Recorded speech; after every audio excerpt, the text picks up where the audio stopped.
I feel like there was one big story overarching everything, at least in my various news feeds. And Uh-huh. that was the return of Burberry, the rebrand of Burberry under Daniel Lee. Did you catch this? Yes, I did. I did catch this on the internet. I'm I'm a huge fan of Daniel Lee. He's controversial. I know that much. I mean, frankly, so for anybody who maybe is uninitiated, Daniel Lee is a fashion designer hailing from the UK. I'm pretty sure he studied at Central St. Martin's. He cut his teeth working with Phoebe Philo at Celine, but his big kind of name breaking thing was his like 3 4 year tenure at Bottega Veneta. So Bottega Yeah. Veneta was a real old guy Italian brand, and Daniel Lee came in, and I earnestly think his short tenure, he had a huge impact on the world of high fashion. The brand was hot as magma, Hmm. and when the world needed him the most, he vanished, and he left as the creative director at Bottega. And then And what happened? I want to talk about that. I do because I feel like there's stuff to talk about there in that whole situation because it was a bit weird. But I think maybe should we talk about where Burberry has been for a while because it's been dark. I Yeah, did a tier list as fashion YouTubers are wont to do recently, yeah. where I looked at the most recent collections by a bunch of brands. And I think at the time, the most recent Burberry one was spring 2023. And that was Ricardo Tisci's last collection with Burberry before Yeah. Daniel Lee comes in. And it was dire. I Damn. uh I I put it in the Forbidden Dungeon, which was the lowest of my tiers. Uh, Why? it What? was I'm not even familiar. so I let me see if I can bring this up. It was very weird because Burberry is like a heritage brand, right? Yeah. But it seems like he really bristled at connecting with that heritage, and he just kind of it seemed like he wanted to make it whatever he wanted. So there's these weird kind of he's trying to twist himself into the heritage, and then you just take a left turn and be like, I'm going to go do what I did at Givenchy, the house I was at Yeah. years and years ago. Yeah. Yeah. Yeah. And So while Killian's pulling this, oh, go yes, ahead. No, let's see it. let's see it. So So he's for trying to all of do our the audience, Novatech. yeah, we're looking at pictures from the 2023 Burberry Spring collection. We're zoomed in on a lady. She's got khaki pants, like all the Very way up, wide. very wide, and then she's kind of got like that classic Burberry like check pattern. It's like a sheer top. I don't know. I mean, So that's like, it's like it. yeah, that's the start of the collection. A lot of the classic Burberry khakis and Novachecks and all that stuff. And then look at what happens. I mean, I don't mean to laugh. I don't know. So here's the thing. I'll say it's like a mesh overlay T-shirt, kind of like Vetements Yeah. ish, old Givenchy ish, with the Novacek kind of hamstrung in. And in many other situations, this kind of stuff would be like, oh, that's kind of cool, but In this it just doesn't situation, feel right, does it? no, no. I mean, Yeah, like my honest take about Tishi's tenure is like when he was at Givenchy, he made huge waves. It's the kind of merger of streetwear and high fashion had not happened yet, and Tishi was in earnest, kind of innovating that with things like the Rottweiler print, with like all huge, those huge. big Yeah, stars that he put on stuff. And he was something of like a celebrity designer. Like he was hanging out with Kanye, and that's how he designed the cover for Watch the Throne. He was a big name at yeah, Givenchy for a while, and I can see that Burberry kind of thought, well, after what's his name, Christopher Bailey left, they're like, what do we do? How do we get like that energy back? And they yeah. tried to pin their hopes on, I guess, like basically the rise of streetwear. That's how I perceive it. They said, Hmm. okay, streetwear is big, so we just need to make Burberry streetwear. But Yeah. I think you're right, where Tichy maybe just missed the mark because he just didn't bring in kind of the classic Britishness. He kind Yeah. of And tried to make it. here's where this comes in. And I think where it ties back into the rebrand, because especially in light of these most recent Burberry collections that we've seen, I think maybe they're one of those brands like Chanel or something like that, where they have their lane, they have this heritage, they have to do this thing, and it's how do you have fun within that? How do you stick to what this brand's great at and also enjoy yourself? Which da da da da Daniel Da-da-da. Lee is D- apparently d- fantastic at. He has a great track record so far, right? Listen, I'll just say this about Chanel. Let's say you got your old ass brand that nobody cares about. You bring a hot young German designer called Karl Lagerfeld. He's going to put some rocket ships in the runway. He's going to put people in mini skirts. He's going to reinvent the luxury brand. And maybe we're going to see that with Daniel Lee. Here's some of my hot takes about why I think Daniel Lee is going to kill it. For one, I think he's got like that. He just has like a real emphasis on like silhouette and kind of like texture over, I don't know, print or design, like kind of minimal. And I don't want to use that phrase, but it's kind of like the Phoebe Philo school of design. He really adopts that. He's already said he's bringing the Britishness. He is from the UK, and I think that, frankly, I think he's going to have a better sense of translating that heritage than Tichy ever would, because that guy's Italian. And the third thing is, frankly, I think Tichy's like I think he's still a great designer, but I think kind of his star moment has passed. But Daniel Lee's like design sense is what's hot right now. I've said this in multiple videos.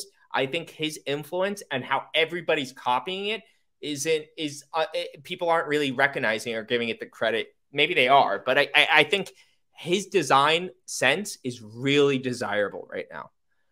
I mean, response. People love it. I respond to it. I've always been a big fan of his design, but I think we'd be remiss not to just at least touch on the kind of elephant in the room with this stuff.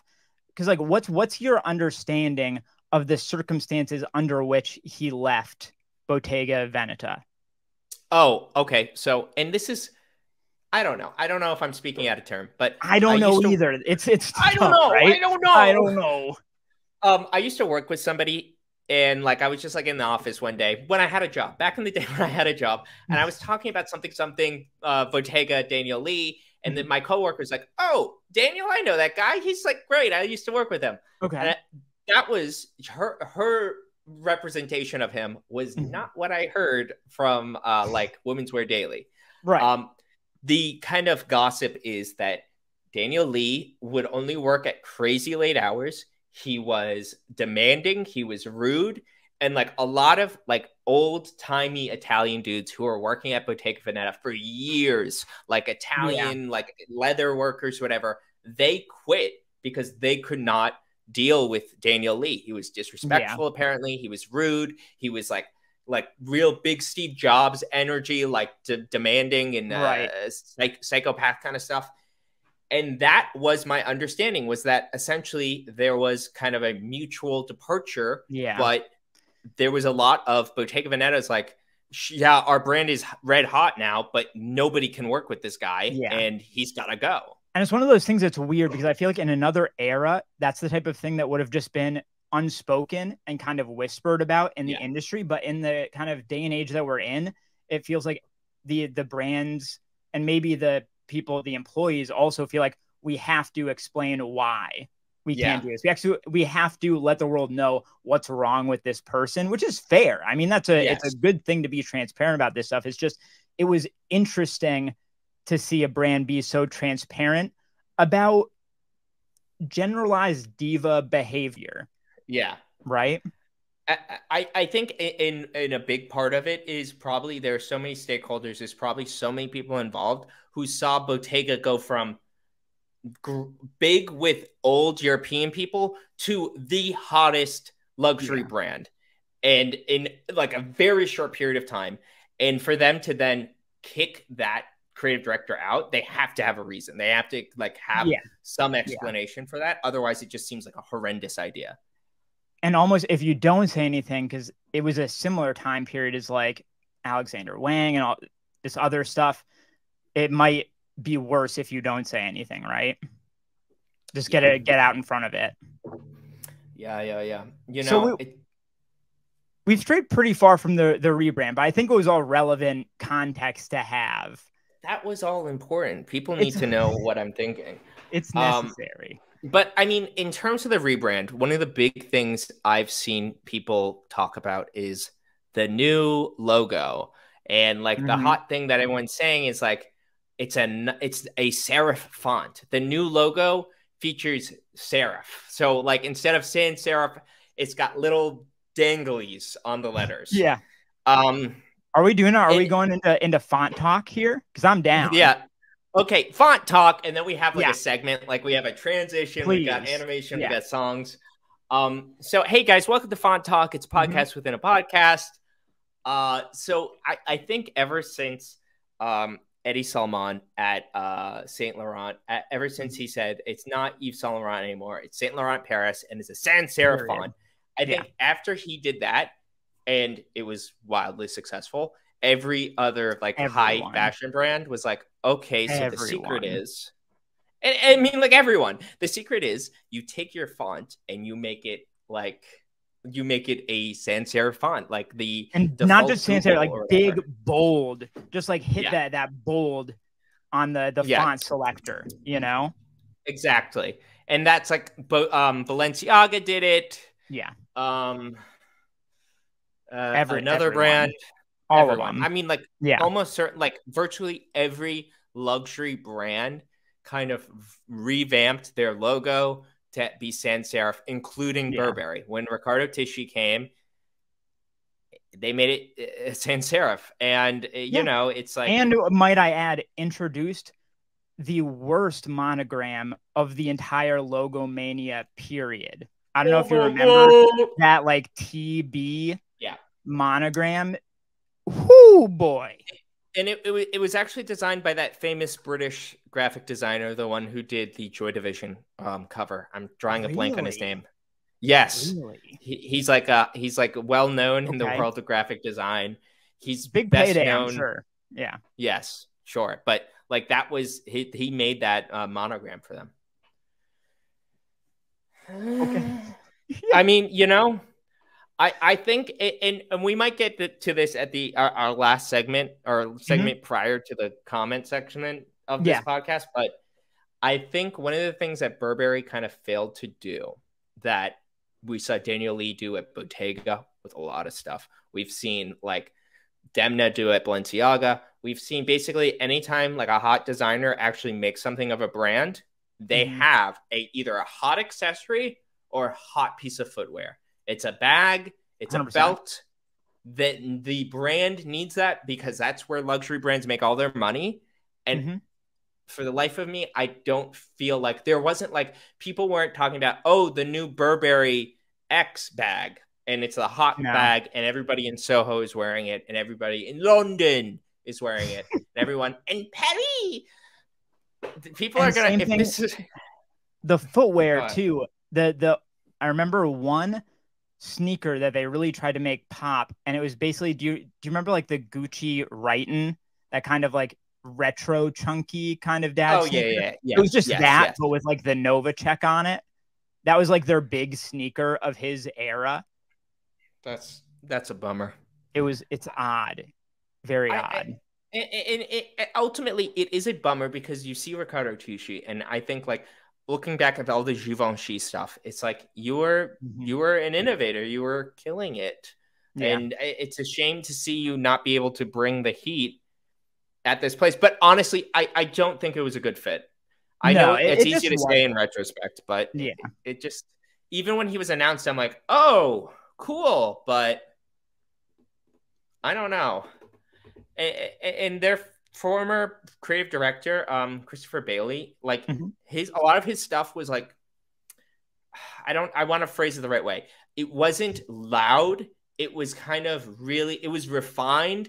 It was kind of very proper and British, but Yeah, he had a lot of pieces that were stellar. And I think he did a superb job, and that's why he was at that job for such a long time. right. And I think that T-Sheet just went in the complete opposite direction, but I don't think it Yeah. paid off. And now on that point though, back to font talk, the real purpose of this show.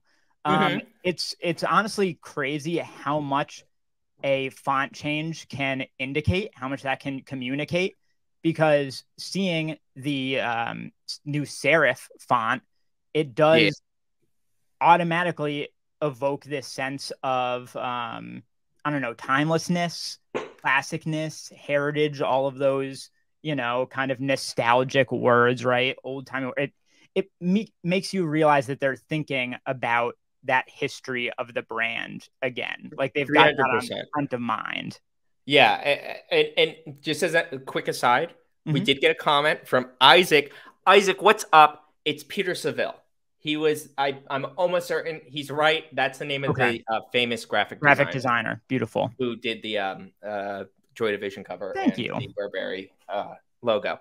I agree 100%. I think that the new logo design for Burberry, adding those little serifs in, definitely imbued kind of that heritage vibe. And, I think that ultimately it's kind of silly. It's like the thing about fashion and about anytime it does anything you do in design, you Hmm. want to do something hot and new, do the opposite of whatever anyone else is doing. If Right. everybody is still copying Eddie Salmon with like modern, minimal, skinny little whatever, you Hmm. just do the complete opposite and it's already going to come off as novel. And I saw like a bunch of posts of people being like, brilliant, genius. This is incredible. I can't believe it. He put serifs back on a font, but it looks a little novel, and it makes the new brand. It makes it seem like it's going to be exciting.